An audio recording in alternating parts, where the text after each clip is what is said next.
विशाखा अपने कमरे में बैठी हुई अपनी शादी की एल्बम देखते हुए सोचती है, उफ, शादी के बाद तो मेरी जिंदगी क्या से क्या हो गई। शादी करते वक्त कभी नहीं सोचा था मेरी जिंदगी कभी ऐसे भी होगी। उफ, अब तो सिर्फ ख्यालों में ही अपनी पुरानी जिंदगी जी सकती हो। ओ नो, मैं तो भूल ही गई, माँ जी की चाय का वक्त हो गया। विशाखा जल्दी से रसोई में जाकर चाय बनाती है और अपनी सास को देती है। विशाखा बहू, रसोई का सारा काम जल्दी से खत्म करके कपड़े धो लेना, उसके बाद बाजार से सब्जियां ले आना, और हाँ, आज डिनर में 2 सब्जियां और साथ में मीठा हलवा बना देना। जी सासू माँ। बेचारी विशाखा रसोई में जाकर दूध गर्म करने लगती है और अपनी शादी से पहले की पुरानी यादों में खो जाती है, जब वो आराम से सुबह 10 बजे सोकर उठती थी और उठते ही अपनी माँ को आवाज लगाते हुए कहती थी, माँ माँ, देखो तुम्हारी एंजल उठ गई है। माँ, बहुत जोरों की भूख लगी है, चाय और नाश्ता दे दो। मेरी लाडो, मैंने तेरे लिए आलू के पराठे और मलाई वाला दूध बनाकर तैयार कर दिया है। मेरी प्यारी माँ, मेरी बच्ची, शादी से पहले की तू अपनी ये जिंदगी खुलकर जी ले। अगर एक बार शादी हो गई तो फिर तो बस उम्र भर घर गृहस्थी में उलझी ही रहेगी। अच्छा, फिर तो माँ आप मेरे साथ दहेज में चलना। विशाखा जब यादों से बाहर आती है तो देखती है दूध सारा बाहर निकल चुका होता है। अरे अरे, ये क्या हो गया? सासू माँ ने देख लिया तो इतने ताने देंगी कि मेरा पेट तो तानों से ही भर जाएगा। विशाखा जल्दी से उसे साफ करती है और उसके बाद अपनी सास के बताए हुए सारे काम करके घर आकर खाना बनाती है। विशाखा, खाना तो बहुत ही अच्छा बना है। शाही पनीर का तो जवाब ही नहीं। वाह, सचमुच बहू, हलवा भी इतना अच्छा है। इसके बाद जब विशाखा खाने बैठती है तो उसके लिए एक ही रोटी और थोड़ी सी सब्जी बचती है। तब उसे याद आता है कि कैसे वो मायके में खाने के लिए नखरे करती थी और उसकी माँ जबरदस्ती उसकी प्लेट में अपने हिस्से की रोटी भी रख देती थी। उसकी आंखें आंसुओं से भर जाती हैं और मन में सोचती है, माँ, आपकी तरह मुझे कोई प्यार नहीं कर सकता जो अपने हिस्से की रोटी भी मेरे पेट भरने के लिए मुझे दे देती थी। मायके में सबसे पहले मुझे खाना मिलता था और यहाँ सबसे आखिर में मैं खाती हूँ। सचमुच शादी से पहले की लाइफ कितनी अच्छी थी। खाना खाकर वो बर्तन धोती है और अपने कमरे में जाती है तो रोहन सो रहा होता है। उसे अपने पुराने दिन याद आते हैं। सॉरी बेबी, बस 5 मिनट ही तो लेट हुआ हूँ। तो घर से 5 मिनट पहले नहीं निकल सकते थे? सॉरी जानू, अब से ध्यान रखूंगा और तुम्हें कभी इंतजार नहीं करवाऊंगा। एक वो दिन था और एक आज का दिन है जब मुझे रोहन से बात करने के लिए संडे तक वेट करना पड़ता है। एक दिन विशाखा की सास घर में सत्यनारायण की कथा रखती है। आसपास की सभी औरतें होती हैं। विशाखा आटे का हलवा बनाकर लाती है जिसमें गुठलियां बनी रह जाती हैं। ये कैसा अपशगुन है जो भगवान का भोग ही सही से नहीं बना। हमें तो नहीं खाना ऐसा प्रसाद। चलो बहन, इनके साथ हम भी भगवान के गुस्से के शिकार हो जाएंगे। सास गुस्से में विशाखा पर चिल्लाती है, करम चली, नाक कटवा कर रख देना समाज में हमारी। तेरी माँ ने तुझे प्रसाद भी बनाना नहीं सिखाया। पता नहीं कैसे खानदान की लड़की को हम उठा कर ले आए। माँ जी, मुझे प्रसाद वाला हलवा बनाना नहीं आता और आप मेरी माँ को कुछ भी कहना बंद कीजिए। जब से ब्याह कराई हूँ बस आप लोगों की पसंद का ख्याल रख रही हूँ। कभी मेरे बारे में सोचा आपने? विशाखा, बहू हो तुम इस घर की, तमीज से बात करो माँ से। यही तो, बहू ही बनकर रह गई मैं। बेटी आप लोगों ने बनने ही नहीं दिया। ऊंचा नहीं बोलना, ये नहीं पहनना, ये करो वो करो। कभी मेरी खुशी के बारे में सोचा? इतना कहकर वो रोने लगी। रौनक और उसकी सास दोनों को अपनी गलती का एहसास हुआ और उन्होंने विशाखा से माफी मांगी। उस दिन के बाद से उन्होंने विशाखा की खुशी को पहले ध्यान में रखा और उसे उस घर की बेटी की तरह रखने लगे।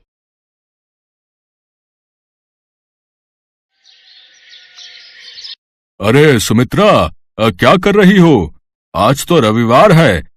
तुम सुबह सुबह क्यों उठ गई भाई? अरे आज तो उमा और धीरज की छुट्टी है और बंटी भी आज स्कूल नहीं जा रहा।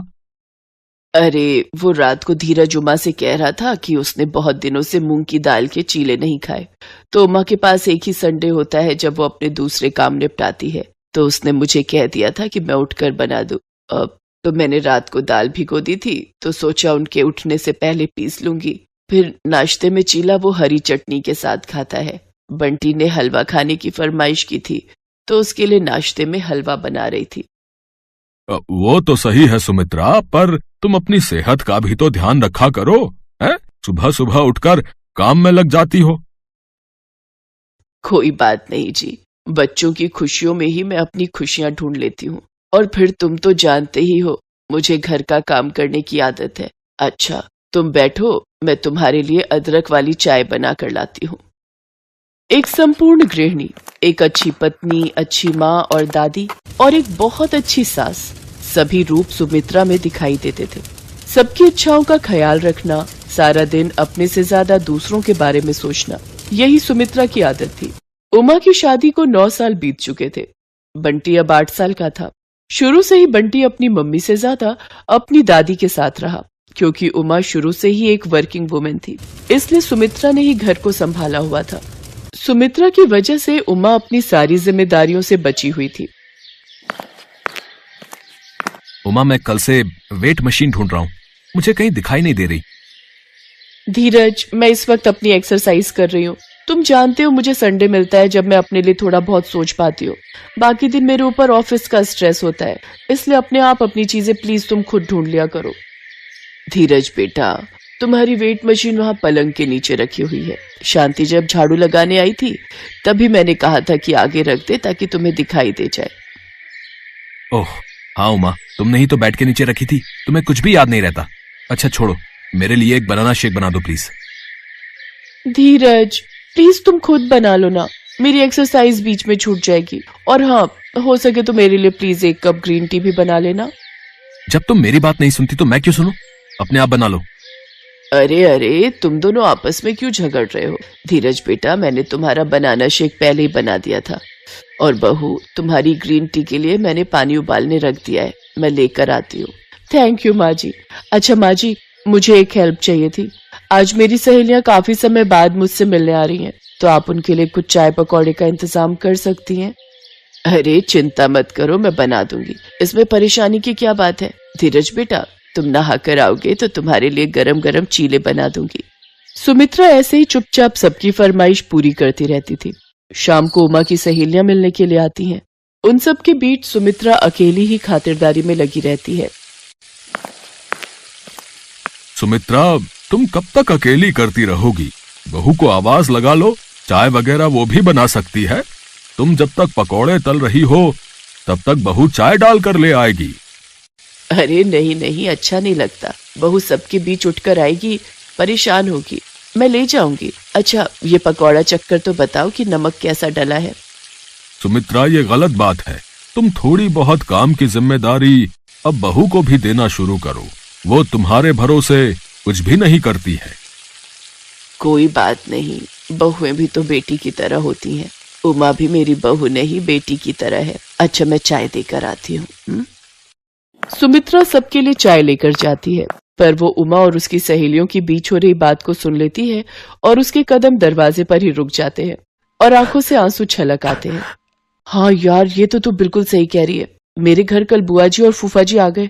मेरी रोटी बनाने वाली ने तो छुट्टी ही कर ली, सारा खाना मुझे बाहर से मंगवाना पड़ा। तभी तो मैं अपने आप को बहुत खुशकिस्मत समझती हूँ। मेरी सास तो सारे का सारा घर का काम कर लेती है, बस करना ही क्या है, मीठी मीठी बातें करके माँ जी कह दो, मिनटों में सारा काम कर देती हैं।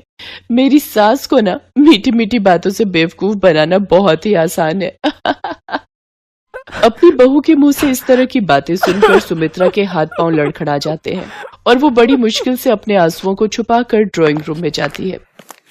अरे माँ जी, चाय ले आई। पता है तुम सबको, माँ जी के हाथ की अदरक वाली चाय बहुत ही स्वादिष्ट बनती है, और खासकर पनीर के पकौड़े। बहू, और पकौड़े चाहिए तो आवाज लगा देना। सुमित्रा रसोई में चली जाती है। अगले दिन सुमित्रा के हाथ में एक अटैची थी, जिसे देखकर उमा और धीरज हैरान रह जाते हैं। माँ, आप कहीं जा रही हो? बेटा, तुम्हारी माँ अपने मायके जा रही है। बोल रही है भैया भाभी से मिलने का बहुत मन है, तो मुझे लगा कुछ दिन तुम्हारी माँ को आराम भी मिल जाएगा और अपने भैया भाभी के पास रह भी लेगी। क्यों, ठीक है ना? हाँ, दीपिका की शादी के बाद वहाँ रहना ही नहीं हुआ, और जल्दी जल्दी में शादी खत्म करके हम सब लौट आए थे, इसलिए रहने को नहीं गई। 1 महीने के लिए जा रही हूँ, 1 महीने बाद लौट आऊंगी। 1 महीना? उमा तपाक से बोली। सबकी नजरें उसी की तरफ थी, मानो 1 महीना सुनकर भूचाल आ गया हो। क्यों, अब 1 महीना कम है तो कोई बात नहीं, 2 महीने रुकाऊंगी। भैया भाभी तो कहते हैं कि वहां जाऊं तो 3-4 महीने लगा कर आऊं, और वैसे भी धीरज की शादी के बाद यहाँ पर मेरा कोई इतना काम नहीं। चलो अब मैं चलती हूँ, बस का टाइम हो रहा है। बहू, सबका ख्याल रखना। ये रोजाना के कामों की लिस्ट मैंने बना दी है, इससे तुम्हें आसानी हो जाएगी। अब चलो सुमित्रा, मैं तुम्हें बस में बिठा आता हूँ। अपनी सास के अचानक मायके चले जाने से उमा परेशान हो जाती है। उसके ऑफिस का टाइम हो रहा था और उसके हाथ में काम की लिस्ट थी। रसोई में खाने के लिए कुछ भी नहीं बना था। माँ जी अचानक मायके चली गई। मैं सब काम कैसे करूंगी? राशन लाना है, प्रेस वाली से कपड़े लेने हैं, रोजाना का दूध सुबह 6 बजे उठकर लाना है, और ये इतने सारे काम, सब कैसे होगा? मम्मी मेरा लंच, मुझे आज लंच में येलो कलर का पुलाव लेकर जाना था। मम्मी दादी कहाँ है? दादी दादी, वो तो मेरे रेडी होने से पहले ही मेरे स्कूल का लंच तैयार कर देती हैं। माँ के बिना मैं क्या करूंगी? उनके बिना तो ये घर घर ही नहीं है। मुझे कुछ समझ नहीं आ रहा, मैं माँ जी के बिना सब कुछ कैसे संभालूंगी? अचानक उमा बहुत तेज रोने लगती है। धीरज उसे चुप कराता है, पर उमा और जोर से रोने लगी। तभी दरवाजे की घंटी बजती है। उमा चुप हो जाओ, लगता है पापा माँ को बस में बिठा कर आ गए हैं। रुको मैं दरवाजा खोलता हूँ। धीरज जैसे ही दरवाजा खोलता है वो चौंक जाता है। माँ आप तो मामा जी के घर। बस में बैठ भी गई थी तुम्हारी माँ, फिर मेरे से बोली कि ऐसे अचानक से चली गई तो माँ बहू सब कुछ संभाल नहीं पाएगी। बहू को ऑफिस जाना होता है, वो अकेले अचानक से इतना सब कुछ कैसे करेगी? इसी चिंता में वापस लौट आए कि फिर कभी चली जाएगी। उमा अपने आंसुओं को पोंछकर झट से अपनी सास के गले लग जाती है। माँ जी, आपके बिना मैं बिल्कुल अधूरी हूँ। आप घर की नींव हो माँ जी। आपके बिना हम कमजोर हैं। मुझे आपकी बहुत जरूरत है माँ जी। अच्छा, ठीक है, मैं अभी आई हूँ। मुझे पता है मेरे बिना तो कुछ नहीं कर पाएगी। चलो अब आगे से हटो, जल्दी से बंटी बेटा के लिए पीले चावल बना देती हूँ। दादी मुझे आज स्कूल नहीं जाना, मुझे आपके साथ खेलना है। ठीक है, थिएटर में एक नई मूवी लगी है, आज हम सब मिलकर वो देखने चलेंगे। क्यों पापा?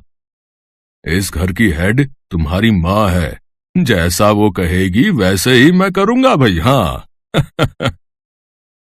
हाँ माँ जी, आज मैं भी ऑफिस नहीं जा रही, मैं भी छुट्टी ले रही हूँ। और धीरज, आज तुम भी छुट्टी ले लो। अरे तुम सब अपने अपने काम पर जाओ, काम वाली आने वाली है। अगर हम सब मूवी देखने चले गए तो घर के काम रह जाएंगे। पिक्चर देखने हम इतवार को चलेंगे। चलो मैं बंटी और तुम सब के लिए नाश्ता तैयार कर देती हूँ।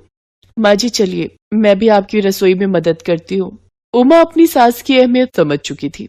उसे एहसास हो चुका था कि परिवार में बड़े बूढ़ों का साथ होना बहुत जरूरी है, पर साथ ही उनका मान सम्मान बनाए रखना छोटों की जिम्मेदारी होती है।